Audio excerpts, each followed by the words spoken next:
सबसे पहले हमारी तरफ से और इस देश के लाखों छात्रों की तरफ से हमारे देश के महान शिक्षक रेनाउड और रिस्पेक्टेड टीचर अभिनव शर्मा सर का बहुत बहुत धन्यवाद, जिन्होंने एसएससी सीजीएल प्रीलिम्स के रिजल्ट को लेकर इस देश के छात्रों के दर्द को समझा, इस देश के छात्रों की आवाज़ को सामने लाकर रखा। सर, मैं इसके लिए आपका बहुत बहुत तहे दिल से धन्यवाद कहना चाहता हूँ। सर, मैं पिछले 3 बार से एसएससी सीजीएल मेंस का एग्ज़ाम दे रहा हूँ और लगातार मेरिट लिस्ट में कुछ नंबर से छट रहा हूँ, मेरिट नहीं बन पा रहा।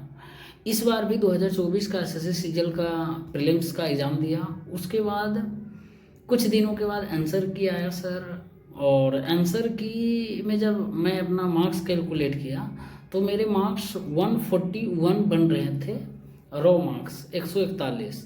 उसके बाद सर मैं उसी टाइम पिछले बार के वैकेंसी और पिछले बार के कट ऑफ और इस बार के वैकेंसी और इस बार के कट ऑफ से कंपैरिजन किया। हालांकि कट ऑफ तो उस वक्त पता नहीं था, तो वैकेंसी से कंपैरिजन किया सर।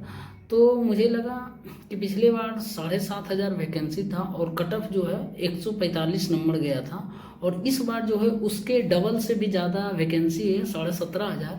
तो इस बार जो है कट ऑफ उससे कम जाएगा, और अच्छा खासा नहीं बल्कि जो है ना कुछ 4-5 नंबर कम जाएगा, कम से कम इतना।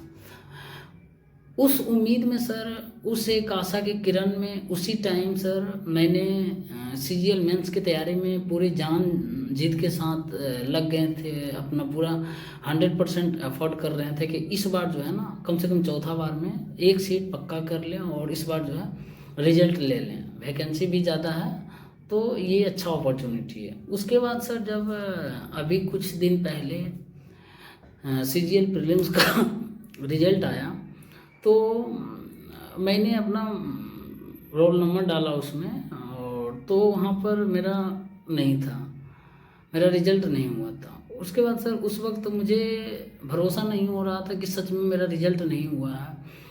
अनएक्सपेक्टेड था ये मेरे लिए सर, लगातार, क्योंकि 3 बार से मेंस देकर छटना और उसके बाद चौथे बार में प्रीलिम्स भी नहीं होना, ये बहुत ही निगेटिव मेरे लिए था।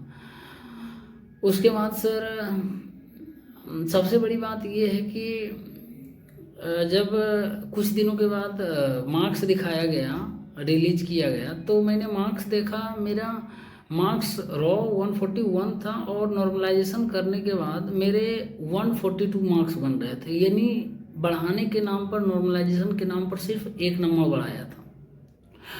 उसके बाद सेम शिफ्ट का सेम क्वेश्चन पेपर था सर, और उसी में से बहुत सारे छात्रों का किसी का 9 नंबर बढ़ा दिया, किसी का 10 नंबर बढ़ा दिया, किसी का 15 नंबर बढ़ा दिया।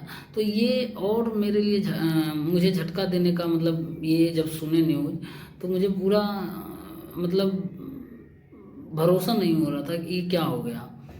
मेरे साथ 1 नंबर बढ़ा, किसी का जो है 15-15 नंबर बढ़ गया, 10-10 नंबर, 9-9 नंबर। तो सर ये मुझे डाइजेस्ट अभी तक नहीं हो रहा कि आखिर ऐसा क्यों होता है। नॉर्मलाइजेशन में क्या आखिर है, क्या प्रोसेस? जो किसी का कम रहता है तो ज़्यादा बढ़ा दिया जाता है, किसी का ज़्यादा रहता है तो भी कुछ नहीं किया जाता है, और जबकि सेम शिफ्ट का पेपर था, सेम दिन का, A to Z क्वेश्चन भी सेम था। तो आपसे रिक्वेस्ट है अभिनव शर्मा सर कि आप हम जैसे छात्रों के लिए कुछ करिए, हम लोगों का जितना हो सके सर हेल्प करिए, और बाकी हम कुछ नहीं कर सकते हैं। काफ़ी डिप्रेस में हूँ सर, डिप्रेशन में हूँ, पूरा डिप्रेस हो गया जब ये न्यूज़ सुना, ये कि मेरा रिजल्ट नहीं हुआ। PDF में देखा तो समझ में नहीं आता सर क्या करें। आप कुछ करिए सर। और सबसे बड़ी बात आपका सर एक जो वेटिंग लिस्ट का मांग है सर, वेटिंग लिस्ट हो तो सर ये बहुत ही अच्छा पहल है सर। वेटिंग लिस्ट बिल्कुल होना चाहिए, हर एक एग्ज़ाम में होना चाहिए, क्योंकि वेटिंग लिस्ट आने से जो एवरेज से थोड़ा सा भी तेज़ पढ़ने में लड़का है उन सभी का सिलेक्शन हो जाएगा। किसी ना किसी पोस्ट पे, किसी ना किसी लेवल में। क्योंकि अभी आजकल सिलेक्शन जो होता है लगभग टॉपर स्टूडेंट का ही होता है। तो यदि वेटिंग लिस्ट आ जाता है तो सभी स्टूडेंट जो है धीरे धीरे सेटल हो जाएंगे। तो सर प्लीज़ हम लोगों को सेव करिए, प्लीज़ सेव अस, और कुछ करिए सर।